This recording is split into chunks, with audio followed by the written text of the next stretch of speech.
दोस्तों, जब हम भगत सिंह का नाम लेते हैं तो दिल में एक अलग ही जोश उठता है। लेकिन क्या आप जानते हैं कि भगत सिंह नास्तिक थे? हाँ, वही भगत सिंह जिन्होंने देश की आजादी के लिए हंसते हंसते फांसी का फंदा चूमा। वो भगवान और धर्म में विश्वास नहीं करते थे। अब आप सोच रहे होंगे, क्यों?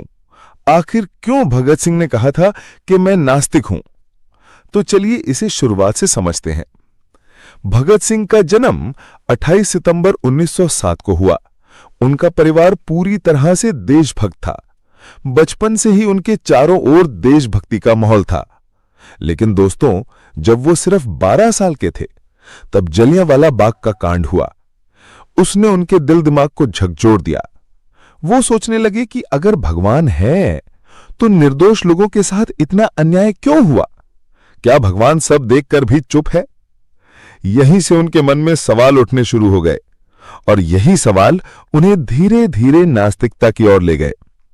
भगत सिंह किताबों के बहुत शौकीन थे। इतिहास, क्रांति, राजनीति, जो भी हाथ लगे वो पढ़ते। उन्होंने मार्क्स और लेनिन जैसे विचारकों की किताबें पढ़ी। उन किताबों ने उन्हें सिखाया कि समाज को बदलने के लिए भगवान पर नहीं, इंसान पर भरोसा करना होगा।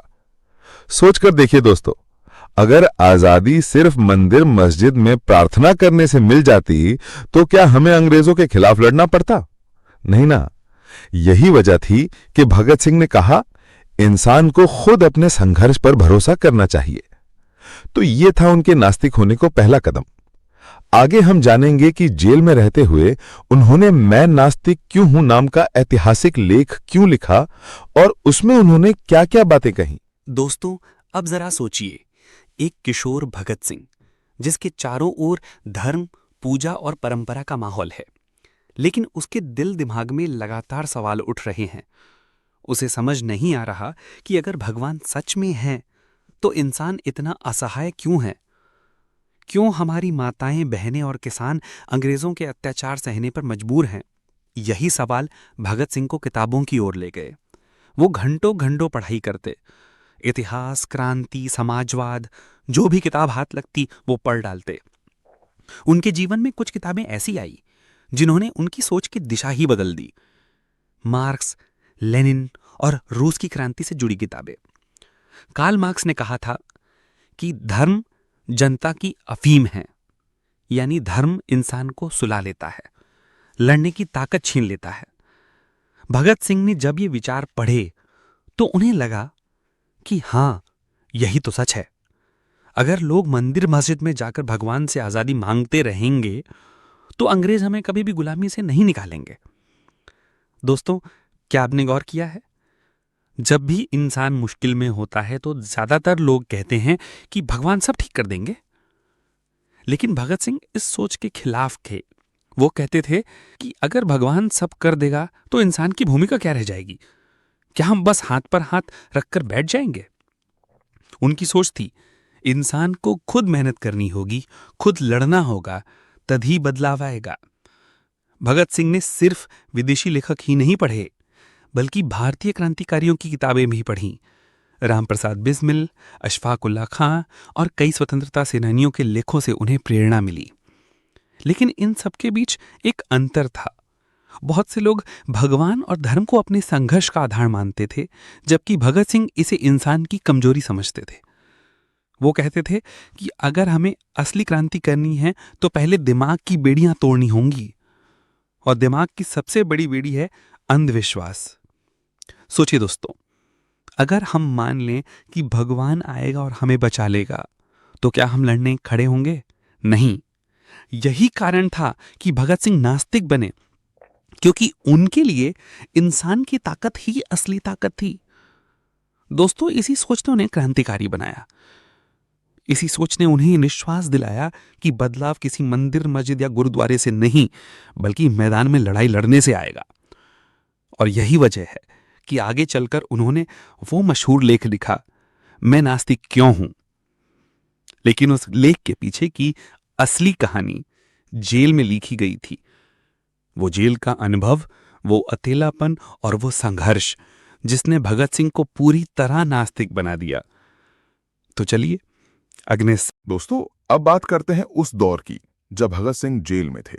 जेल का माहौल, अंधेरा, अकेलापन और हर पल मौत की आहट। सोचिए, एक 23 साल का नौजवान जिसे पता है कि उसकी जिंदगी अब बस कुछ ही दिनों की मेहमान है। उस हालत में ज्यादातर लोग भगवान के पास जाते हैं, प्रार्थना करते हैं, पूजा पाठ करते हैं कि शायद कोई चमत्कार हो जाए और उनकी जान बच जाए। लेकिन दोस्तों, भगत सिंह ने उस समय उल्टा किया। उन्होंने कहा, मैं नास्तिक हूं। अब ये सवाल आपके दिमाग में जरूर आया होगा कि भाई, जहां लोग मौत के डर से भगवान की शरण में जाते हैं, वहां भगत सिंह ने भगवान को ही क्यों नकार दिया? तो आइए इसे गहराई से समझते हैं। भगत सिंह जेल में भी अध्ययन करते रहे। उन्हें वहां कई किताबें मिली, दार्शनिकों की, समाजवाद की, क्रांति की। उन्होंने इंसान की पीड़ा और संघर्ष को समझा। वो कहते थे, अगर भगवान सच में है और सर्वशक्तिमान है, तो फिर इंसान को इतना दुख क्यों सहना पड़ता है? अगर भगवान इंसाफ करता है, तो फिर निर्दोष लोग क्यों मरते हैं? दोस्तों, भगत सिंह की सोच बहुत स्पष्ट थी। उनका कहना था, भगवान इंसान की बनाई हुई कल्पना है ताकि इंसान अपनी कमजोरी छुपा सके। यानी इंसान अपनी जिम्मेदारियों से बचने के लिए भगवान को बीच में ले आता है। जैसे भगवान चाहेगा तो सब ठीक होगा। लेकिन भगत सिंह कहते थे, नहीं, इंसान चाहेगा तो सब ठीक होगा। अब सोचिए, एक कैदी जो फांसी का इंतजार कर रहा है, अगर वो ये कहे कि भगवान मुझे बचा लेगा, तो ये उसकी उम्मीद होगी। लेकिन भगत सिंह कहते थे, अगर मौत आनी है तो आएगी, मैं उसका सामना मुस्कुरा कर करूंगा, मुझे किसी भगवान की जरूरत नहीं। दोस्तों, ये सोच आसान नहीं है। इंसान जब मौत को सामने देखता है तो उसका मन डर जाता है। लेकिन भगत सिंह का मन नहीं डरा, क्योंकि उनका भरोसा भगवान पर नहीं, अपने सिद्धांतों पर था। उनका मशहूर लेख मैं नास्तिक क्यों हूं इसी जेल में लिखा गया था। उसमें उन्होंने साफ साफ लिखा, मैं भगवान को नहीं मानता क्योंकि अगर भगवान है और न्यायप्रिय है तो दुनिया में अन्याय क्यों है? अगर भगवान सर्वशक्तिमान है तो वह जुल्म और अत्याचार क्यों नहीं खत्म करता? उनका मानना था, इंसान को अपने संघर्ष पर भरोसा करना चाहिए, भगवान पर नहीं। दोस्तों, ये बात हमें बहुत बड़ी सीख देती है। भगत सिंह ने जेल में रहकर यह साबित किया कि सच्चा साहस वही है जहां इंसान बिना किसी अलौकिक शक्ति पर भरोसा किए अपनी लड़ाई खुद लड़े। वो कहते थे, क्रांति ही मेरी पूजा है और आजादी ही मेरा धर्म। सोचिए दोस्तों, 23 साल की उम्र, मौत सिर पर, फिर भी कोई डर नहीं, कोई पूजा पाठ नहीं, कोई भगवान से प्रार्थना नहीं, सिर्फ मुस्कुराहट और अपने विचारों पर अटूट विश्वास। यही थे भगत सिंह, और यही वजह है कि आज उनका नाम सुनते ही हमारे दिल में जोश पड़ जाता है। तो दोस्तों, हमने देखा कि जेल के उस अंधेरे में भगत सिंह का नास्तिक होना और भी मजबूत हो गया। उनका कहना था, इंसान को किसी अदृश्य शक्ति की जरूरत नहीं, उसे अपनी ताकत पर भरोसा करना चाहिए। अगले हिस्से में हम समझेंगे कि कैसे भगत सिंह ने नास्तिकता और क्रांति को जोड़कर एक नई सोच दी, जहां धर्म नहीं बल्कि इंसानियत और बराबरी सबसे ऊपर थी।